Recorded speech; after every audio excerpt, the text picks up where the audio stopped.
తాజాంశాన్ని చూస్తున్నాం. అనకాపల్లి జిల్లా పరవాడ ఫార్మా సిటీలో అగ్ని ప్రమాదం జరిగింది. మెట్రో కెన్ ఫార్మా కంపెనీలో మంటలు ఎగసిపడుతున్నాయి.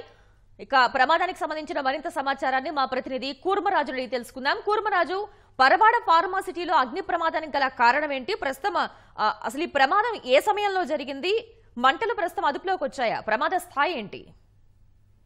శ్వేత, అనకాపల్లి జిల్లా పరవాడ ఫార్మా సిటీలో ఈ తెల్లవారుజామున అగ్ని ప్రమాదం సంభవించింది. అక్కడ మెట్రోకెన్ ఫార్మా కంపెనీలోనే ఈ ప్రమాదం జరిగింది. అక్కడ పెద్ద ఎత్తున ఈపీసీ సాల్వెంట్స్ ని అక్కడ నిల్వ చేసి ఉంచడం జరిగింది. గోదాము, ఒక భవనం, ఒక పెద్ద భవనం మొత్తం అంటుకుంది. ఆ రెండో ఫ్లోర్ లో నిల్వ ఉంచిన ఈ సాల్వెంట్స్ అన్ని ఒకేసారి ప్రమాదవశాత్తు అంటుకున్నాయని, అది షార్ట్ సర్క్యూటా లేకపోతే ఇంకా విధ్వంసకర చర్య, ఇవన్నీ కూడాను ఇంకా తెలియాల్సి ఉంది. అయితే భారీ ఎత్తున ఈ మంటలు ఎగిసిపడడంతో ఒక్కసారిగా దట్టంగా పొగలు కమ్ముకొని ఆ ప్రాంత వాసులంతా భయభ్రాంతులకు లోనయ్యారు.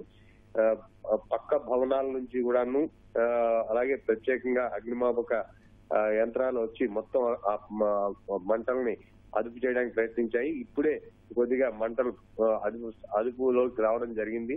అలాగే ఆ సాల్వెంట్స్ కూడా పూర్తిగా దహనం అయిపోయినట్లుగా గుర్తించారు. ప్రమాద కారణాలకు సంబంధించి ఇంకా వాళ్ళు విచారణ చేస్తున్నారు.